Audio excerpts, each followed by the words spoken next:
Second সামেটিভে তোমাদের জীবন বিজ্ঞানের ক্ষেত্রে 40টা প্রশ্ন থাকে এবং সেই 40টা কোয়েশ্চেনের মধ্যে 40টা কোয়েশ্চেন থাকে না, 40 নাম্বার থাকে।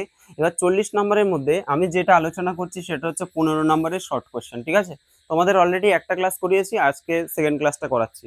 দেখো কি বলছে প্রথম প্রশ্ন, রক্তবাহের রক্তে তঞ্চন রোধক পদার্থটি হলো। রক্তবাহ মানে কি? রক্তবাহ মানে হচ্ছে শিরা ধমনী। এবার এই শিরা ধমনীর মধ্যে বলছে রক্তবাহের রক্তে তঞ্চন রোধক পদার্থ, অর্থাৎ শিরা ধমনীর মধ্যে রক্ত তো জমাট বাঁধে না। এবার জমাটটা কেন বাঁধে না? কারণ সেখানে এক ধরনের রাসায়নিক উপাদান থাকে। তো রক্ত তঞ্চন রোধক একটা পদার্থ থাকে, সেই পদার্থটার নাম কি? সেটা হচ্ছে হেপারিন। ঠিক আছে, তাহলে আমাদের শিরা বা ধমনীর মধ্যে কি থাকে? হেপারিন থাকে। এই হেপারিন থাকার জন্য সেখানে রক্তটা জমাট বাঁধে না। এবার দেখো কোথাও যদি আমাদের যদি শরীরের কোনো অংশে কেটে যায়, কেটে গেলে কি হবে? যখন বাইরে রক্তটা চলে আসে তখন কিন্তু সেটা জমাট বেঁধে যায়। ঠিক আছে, শরীর থেকে বাইরে বেরোলে সেটা জমাট বেঁধে যায়। এবার যখন আমরা ধরো রক্তদান শিবিরে আমরা যখন রক্ত দিই, ব্লাড দিই, যখন সেই ব্লাড দিতে গেলে দেখবে একটা মোটামুটি একটা ব্যাগের মধ্যে, মানে এরকম একটা ব্যাগ থাকে, সেটার মধ্যে দেখবে রক্তটা কালেক্ট করা হয়। এবার ওই ব্যাগের মধ্যে একটা পদার্থ দেওয়া থাকে, সেটা হচ্ছে সোডিয়াম সাইট্রেট। কেন দেওয়া থাকে? এই যে সোডিয়াম সাইট্রেট, সেটা কি করে? রক্তটাকে জমাট বাঁধতে দেয় না। ঠিক আছে, রক্তটাকে জমাট বাঁধতে দেয় না, সেটা হচ্ছে সোডিয়াম সাইট্রেট। তাহলে এটা হলো, এটা হচ্ছে কৃত্রিম পদ্ধতিতে। আর নর্মালি আমাদের শরীরে যেটা থাকে হেপারিন, আমাদের রক্তবাহের মধ্যে শিরা ধমনীর মধ্যে হেপারিন থাকে। পরের প্রশ্নে চলে যাচ্ছি। দেখো বলছে ক্ষুদ্রান্তের প্রাচীরের যে সেরোটোনিন খননকারীর কোষটির নাম কি? তো আমাদের যে ক্ষুদ্রান্তের প্রাচীর রয়েছে, এটা দেখো এই যে এই অংশটা ক্ষুদ্রান্ত, এই ক্ষুদ্রান্তের বলছে যে প্রাচীরে সেরোটোনিন খননকারী যে ক্ষরণকারী কোষটার নাম কি? আচ্ছা, সেরোটোনিন কোন কোষ থেকে খরিত হয়? গবলেট কোষ, অক্সিনটিক কোষ, নাকি আর্জেন্টাফিন কোষ, নাকি কুফার কোষ? অ্যান্সার হবে আর্জেন্টাফিন কোষ। মনে রাখবে, এটা আর্জেন্টাফিন কোষ থেকে সেরোটিনিন খরিত হয়। পরের প্রশ্ন দেখো, বলছে নিচের কোনটি অভিস্রবণ সম্পর্কে সঠিক নয়? অভিস্রবণ সম্পর্কে সঠিক নয়, তোমরা পড়েছো ব্যাপন, অভিস্রবণ, এগুলো সম্পর্কে স্টাডি করেছো। তো অভিস্রবণ সম্পর্কে যদি আমরা দেখি, প্রথম প্রশ্ন কি বলছে? প্রথম অপশন বলছে অর্ধবেদ্য পর্দার মাধ্যমে সম্পন্ন হয়। অভিস্রবণ পদ্ধতি অবশ্যই অর্ধবেদ্য পর্দার প্রয়োজন হবেই, তাই না? অভিস্রবণ পদ্ধতির ক্ষেত্রে আমাদের অর্ধবেদ্য পর্দাটা আবশ্যিক। ঠিক আছে, তাহলে এটা সঠিক। আর এটি এক ধরনের নিষ্ক্রিয় পরিবহন। ইয়েস, নিষ্ক্রিয় পরিবহন। এক্ষেত্রে বাহকের প্রয়োজন হয় না, এটাও ঠিক। দেখো অপশন ডি কি বলছে? দ্রবণের দ্রাবক বেশি ঘনত্বের দ্রবণ থেকে কম ঘনত্বের দ্রবণে প্রবেশ করে। বলছে বেশি ঘনত্বের দ্রবণ থেকে কম ঘনত্বে প্রবেশ করে। আমরা যদি ভালো করে এটা জানি, দেখো আমি বলছি যে একটা পাত্র আছে, সেই পাত্রের মধ্যে ধরো জল আছে, এই জলের মধ্যে তুমি কয়েকটা কিশমিশ ডুবিয়ে দিলে। ঠিক আছে, এবার এই যে কিশমিশ গুলো যদি ডুবিয়ে দিই, আমরা দেখবো যে সেই কিশমিশ গুলো আস্তে আস্তে কি হচ্ছে? ফুলে যাচ্ছে, বড় হয়ে যাচ্ছে। কেন হচ্ছে? দেখো আমরা যদি দেখি বাইরে কি আছে? জল। এবার জলটা কি কম ঘনত্ব, জলের ঘনত্ব কি কম, আর কিশমিশের ভেতরে যে ঘনত্বটা সেটা কিন্তু বেশি থাকবে। তাহলে কম ঘনত্ব থেকে বেশি ঘনত্বের দিকে কিন্তু যাচ্ছে দ্রবণটা। ঠিক আছে, মানে দ্রাবকটা আর কি, দ্রাবকটা কম ঘনত্ব থেকে বেশি ঘনত্বের দিকে যাচ্ছে, কিন্তু বেশি থেকে কমে যাচ্ছে না। তাহলে এটা কিন্তু ভুল হয়ে যাচ্ছে আমাদের, অর্থাৎ এটা হচ্ছে সঠিক অ্যান্সার। আর আমরা কি দেখেছি? ব্যাপন প্রক্রিয়া কি হয়? ব্যাপন প্রক্রিয়া ধরো এখানে জল আছে, আর তুমি এখানে ধরো একটা কালির ড্রপ ফেললে। ঠিক আছে, কালি বা যে কোনো রঙের ড্রপ ফেললে। এবার এই রংটা কি হবে? আস্তে আস্তে আস্তে আস্তে চারদিকে ছড়িয়ে পড়বে। এখানে যেখানে কালির ড্রপটা পড়লো, এখানে বেশি ঘনত্ব ছিল, এবং বেশি ঘনত্ব থেকে আস্তে আস্তে আস্তে আস্তে কম ঘনত্বের দিকে ছড়িয়ে পড়ছে। ঠিক আছে, সেরকম ধূপকাঠিও আমরা দেখি, ধূপকাঠি এক জায়গায় জ্বালিয়ে দিলাম, তাহলে এই ধোঁয়াটা কি হচ্ছে? এখানে ঘনত্ব বেশি, আস্তে আস্তে চারদিকে ছড়িয়ে পড়ছে, মানে ঘনত্ব কমে যাচ্ছে। তাহলে বেশি ঘনত্ব থেকে কম ঘনত্বের দিকে গেলে সেটা হচ্ছে ব্যাপন, আর কম ঘনত্ব থেকে বেশি ঘনত্বের দিকে গেলে সেটা হবে অভিস্রবণ। নেক্সট দেখো, সালোক সংশ্লেষের আলোক নিরপেক্ষ দশার কোন ঘটনাটি ঘটে? তো আমরা জানি যে সালোক সংশ্লেষের দুটো দশা, একটা হচ্ছে আলোক দশা আর একটা আলোক নিরপেক্ষ দশা বা অন্ধকার দশাও বলা হয়। এবার এখানে কোনটা আলোক নিরপেক্ষ দশায় ঘটে সেটা বলতে বলছে। রাইবিউলোজ বিস ফসফেটের পুনঃশোষণ ঘটে, মানে আরইউবিপি এর পুনঃশোষণ, জলের আলোক বিশ্লেষণ ঘটে, ফটো ফসফোরাইলেশন ঘটে, নাকি অক্সিজেন উৎপন্ন হয়? তো আলোক দশায় কি কি হয়? তোমরা আলোক দশা পড়েছো। আলোক দশায় কি কি হয়? আলোর জলের যে আলোক বিশ্লেষণ আলোক দশায় হয়, তারপরে হচ্ছে ফটো ফসফোরাইলেশন, এটাও আলোক দশায় হয়, আবার অক্সিজেন উৎপন্ন সেটাও আলোক দশায় হয়। তাহলে অন্ধকার দশায় কোনটা? এই যে আরইউবিপি, রাইবিউলোজ বিস ফসফেট, আরইউবিপি এর পুনঃশোষণ ঘটে। পরের প্রশ্ন দেখো, কার্বনযুক্ত রেচন পদার্থটি হলো কোনটি? এই চারটে অপশনের মধ্যে কোনটা কার্বনযুক্ত রেচন পদার্থ? দেখো, এই যে কুইনাইন, ডাটুরিন আর নিকোটিন, এই তিনটে হচ্ছে আমাদের নাইট্রোজেন যুক্ত রেচন পদার্থ। এগুলো কি? নাইট্রোজেন যুক্ত রেচন পদার্থ। তারপরে হচ্ছে গদ, রজন, তরুক্ষীর, এগুলো হচ্ছে নাইট্রোজেন বিহীন রেচন পদার্থ। আর যেটা ট্যানিন আছে, এই ট্যানিনটা হচ্ছে কার্বন যুক্ত রেচন পদার্থ। মাথায় রাখবে, ট্যানিন হচ্ছে কার্বন যুক্ত রেচন পদার্থ। ঠিক আছে, পরের প্রশ্ন চলে যাচ্ছি। 2 দাগের যে প্রশ্নগুলো রয়েছে সেগুলো হচ্ছে শূন্যস্থান পূরণ। শূন্যস্থান পূরণ, দেখো বলছে যে প্রথম প্রশ্ন, মানুষের জিহ্বাটি মুখগহ্বরের মেঝের সঙ্গে ড্যাশ নামক ভাঁজ দিয়ে যুক্ত থাকে। তো আমরা যদি দেখি, আমাদের জিভটা যদি আমরা একটু উপরের দিকে তুলি, নিচের দিকে দেখবে এরকম একটা পোর্শন থাকে, এরকম। ঠিক আছে, মানে এরকম একটি দাগের মতো থাকে আর কি। তো একটা ভাঁজ মতো থাকে। এই যে ভাঁজটা, যেটার সাহায্যে মেঝের সঙ্গে আমাদের জিভটা যুক্ত থাকে, সেই ভাঁজটার নাম কি? ঠিক আছে, ড্যাশ নামক ভাঁজ দিয়ে যুক্ত থাকে। এটাকে আমরা কি বলবো? এটাকে আমরা বলবো লিঙ্গুয়াল লিঙ্গুয়াল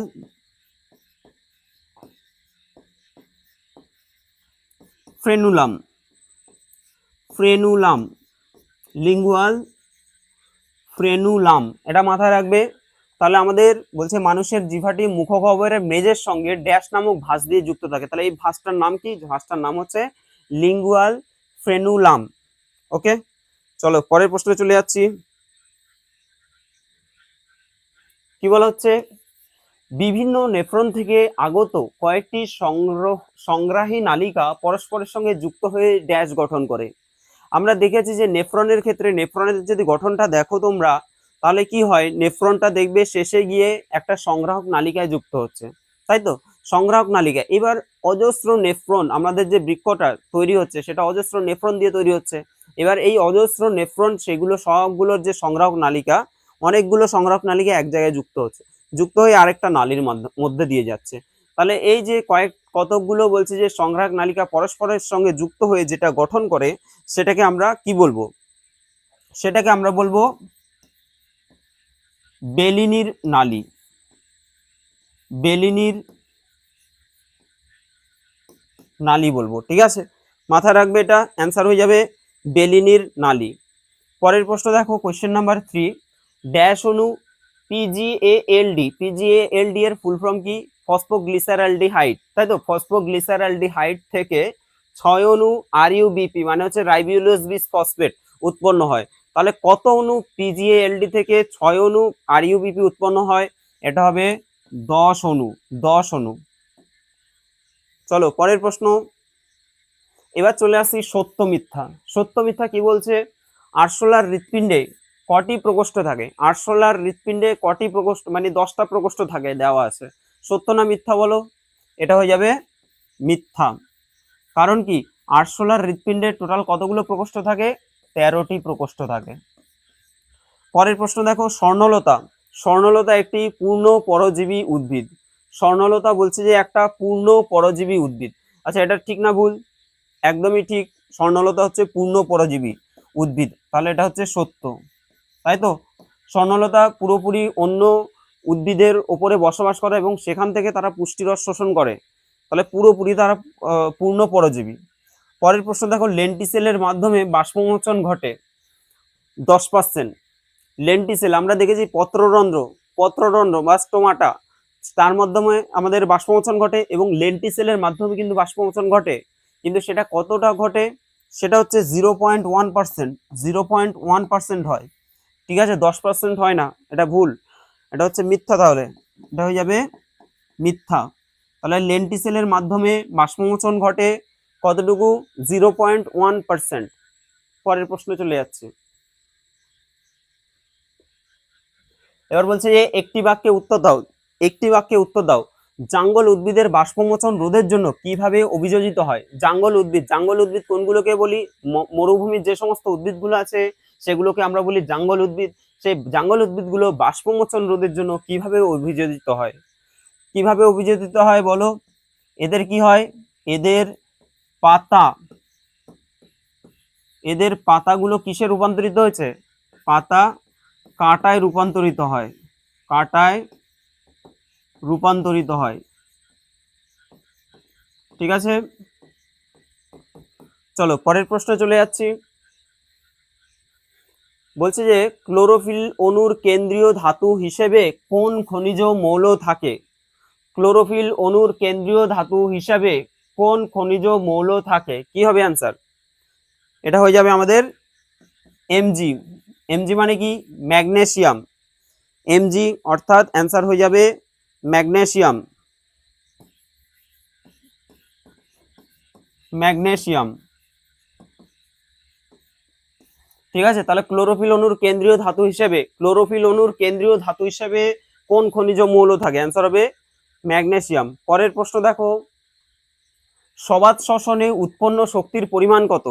সবাত শ্বসনে উৎপন্ন শক্তির পরিমাণ কত হবে? বলো, সবাত শ্বসনে উৎপন্ন শক্তির পরিমাণ কত হবে?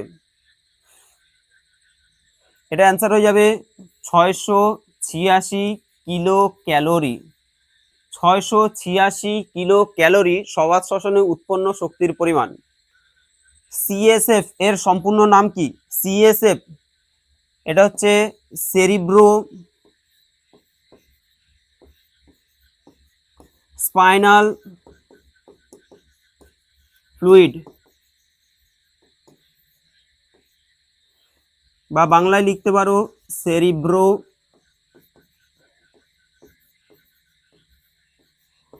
স্পাইনাল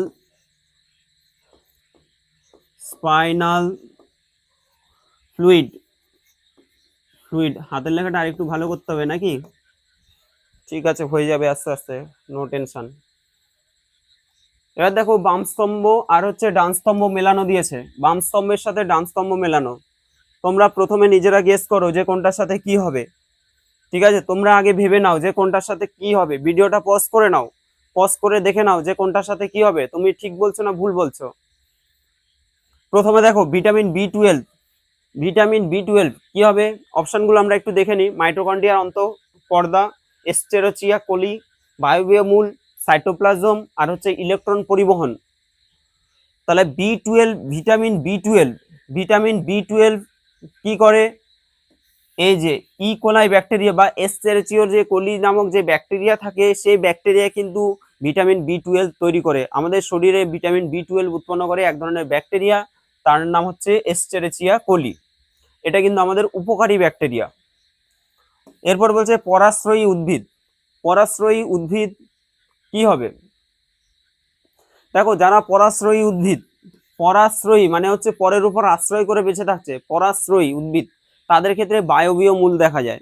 যেমন অর্কিড গাছ আছে না, অর্কিডের ক্ষেত্রে আমরা বায়বীয় মূল দেখতে পাই। ঠিক আছে, পরাশ্রয়ী উদ্ভিদের ক্ষেত্রে বায়বীয় মূল দেখা যায়। এবার এই যে বায়বীয় মূলগুলো থাকে, এই মূলগুলো থেকে, পরিবেশ থেকে তারা কি করে?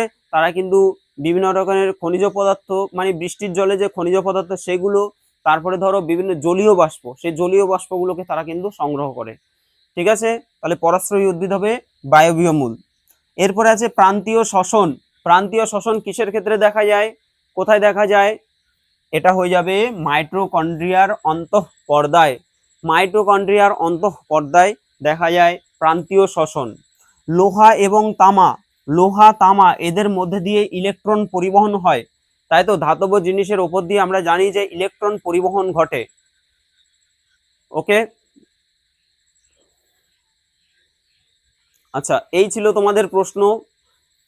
তো তোমাদের মোটামুটি দ্বিতীয়, মানে আমি দেখো একটা ভিডিওতে তোমাদের মোটামুটি 15 নাম্বারের জন্য পরীক্ষা যেরকম আসে সেই টাইপের কোশ্চেন কিন্তু নিয়ে আসছে। তোমাদের ভিডিওগুলো কেমন লাগছে অবশ্যই তোমরা কমেন্ট করবে। যদি ভালো লাগে অবশ্যই লাইক করে দিও। দেখা হচ্ছে তোমাদের সাথে পরের ভিডিওতে।